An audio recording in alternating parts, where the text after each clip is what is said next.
The bell above the door chimed softly as another customer entered Willow Cafe, but Lena Carter barely noticed. The morning rush had turned the cozy cafe into a whirlwind of clinking cups, murmured orders, and the scent of freshly ground coffee. She balanced 3 mugs in one hand, a tray of croissants in the other, and smiled through the exhaustion that came with double shifts. To the regulars, Lena was the heart of the place, warm, kind, and always ready with an extra sugar packet or a listening ear. But behind her gentle smile, she carried a quiet loneliness she rarely showed. Life hadn't gone the way she planned. College dreams had been replaced with bills and night shifts after her mother's illness. Still, she found comfort in small things, fresh muffins, soft music, and the occasional stranger who smiled back. That morning, a stranger did more than that. He walked in quietly, almost hesitantly. Tall, elegant, dressed in a charcoal suit that looked too refined for the neighborhood cafe. He carried a presence that turned heads without him even trying. His dark hair was flecked with silver, and his sharp jawline softened only by the sadness in his eyes. Lena noticed the way his gaze lingered, not on his phone or the menu, but on the world outside the window, as if he were watching something that only he could see. When she approached, pad in hand, she gave her usual polite smile. "Good morning. What can I get for you?" He turned his head, and time seemed to stop. For a long moment, he said nothing.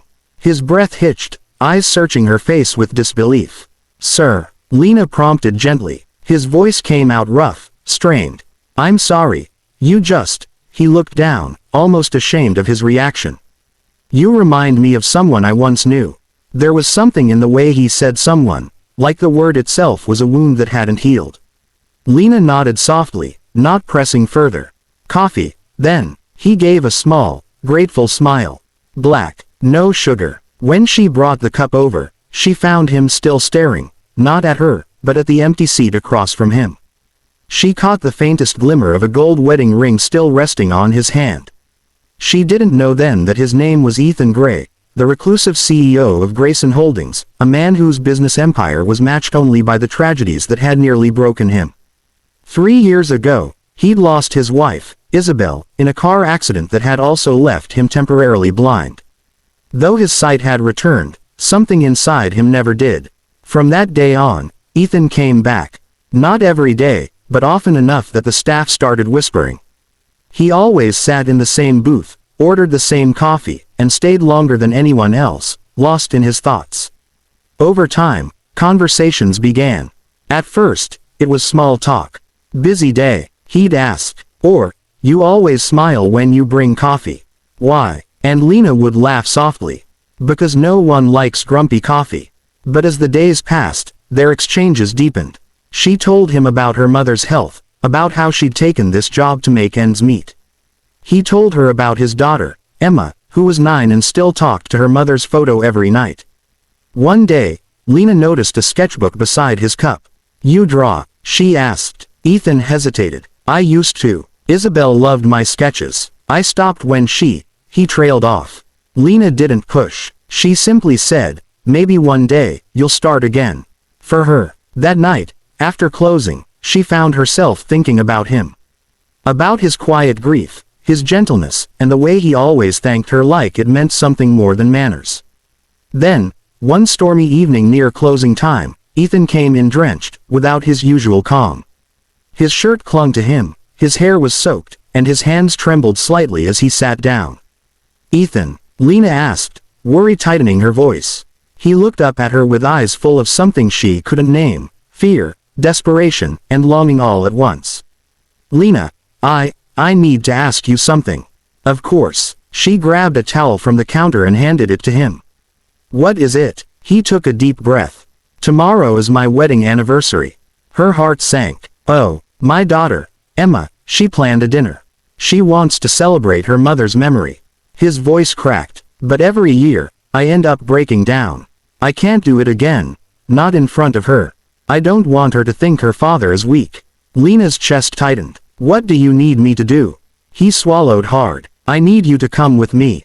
Just for one evening. Pretend to be my date.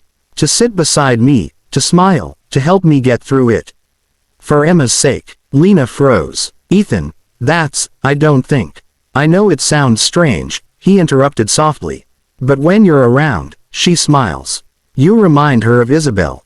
You remind me of her. His eyes glistened. Please, Lena, just for one day. For a long time, she didn't speak. Rain pattered against the windows. Her hands trembled slightly as she stared at him, this powerful man, brought to his knees by grief. Finally, she whispered, just one day. He nodded, eyes pleading.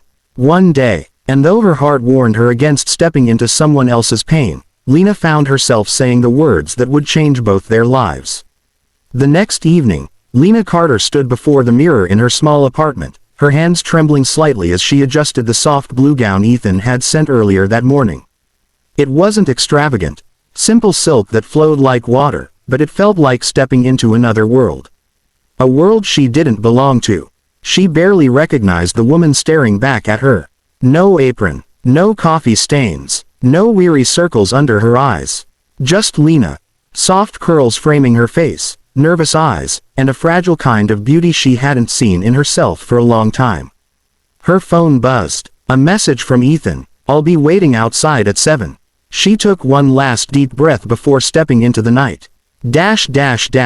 Ethan's car, a sleek black sedan, was parked under a street lamp. When she opened the door, he turned, and for a heartbeat, time seemed to stop. He looked immaculate, but more than that, alive.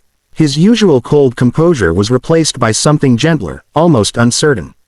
His gaze lingered on her face as if afraid to blink. You look. He caught himself before finishing, his throat tightening. Beautiful. Isabel would have loved that dress. Lena smiled softly. You must have great taste then. The air between them warmed slightly, the kind of comfort that grows between two broken people learning to breathe again. The Grand Arcadia Hotel shimmered with elegance.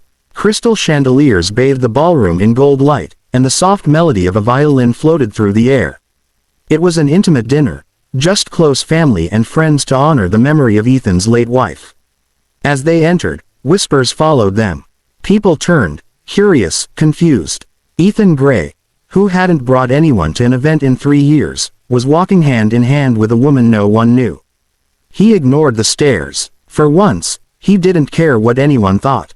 When his daughter Emma spotted them, her eyes widened. She was small and delicate, with curls that matched her mother's, wearing a white dress sprinkled with tiny pearls. She ran toward her father, clutching a tiny flower bracelet in her hand. Daddy, she beamed, then stopped, staring up at Lena. The room went silent for a moment. Ethan knelt down beside her, bracing himself. Emma, sweetheart, this is Miss Lena. She's a friend. Emma studied her for a long moment, her young eyes filled with an innocence adults often lose. Then she whispered softly, you look like Mommy. Lena's heart ached. She knelt down, meeting the little girl's gaze. She must have been very beautiful, then. Emma smiled. A small, trembling smile, and placed the flower bracelet on Lena's wrist. She'd like you. Across the room, Ethan's mother quietly dabbed her eyes. Even she could feel the shift, the quiet warmth that had been missing for so long. Dinner passed in gentle conversation and soft laughter. For the first time in years, Ethan didn't feel suffocated by memories. He laughed when Emma made a joke, listened as Lena shared a funny cafe story, and caught himself watching her more than once. Her grace, her patience, her ability to bring light into a room without even trying. When the host proposed a toast, to love that never dies, Ethan's fingers tightened around his glass. He expected the pain to rise, the old guilt, the loneliness, but it didn't. Instead, when he glanced at Lena, she offered a reassuring smile, small but steady. And just like that, the grief didn't feel so heavy anymore. After dinner, they stepped outside into the soft glow of the city lights. The night air smelled faintly of rain. Ethan loosened his tie, exhaling as though he'd just run a marathon. You did amazing in there, Lena said quietly. He chuckled, shaking his head. I barely made it through the speech. If you hadn't been there, I don't think I would have managed at all. She tilted her head. You would've. You're stronger than you think. Ethan turned to her then, his expression raw, vulnerable. You gave me something I thought I'd never feel again. Lena frowned slightly. What's that? Peace. His voice was barely above a whisper. Just Peace. For a long moment, they stood there, the world around them fading into a hush. The sound of rain began softly, tiny drops tapping the pavement. Lena smiled. Looks like the rain found us again. Ethan looked up, then back at her. Maybe it's not the rain this time, he said softly. Maybe it's a sign. She laughed quietly, the sound like sunlight breaking through clouds. A sign of what? That one day might not be enough. Lena's breath caught. She should have looked away, should have reminded herself this was all pretend, but something in his eyes told her this moment was real. The rain fell harder, soaking them both. Yet neither moved. I don't know what happens next, Ethan admitted. But for the first time in years, I want to find out. Lena's voice trembled. Then maybe we start with one more day. He smiled. A real smile, the first in a long, long time.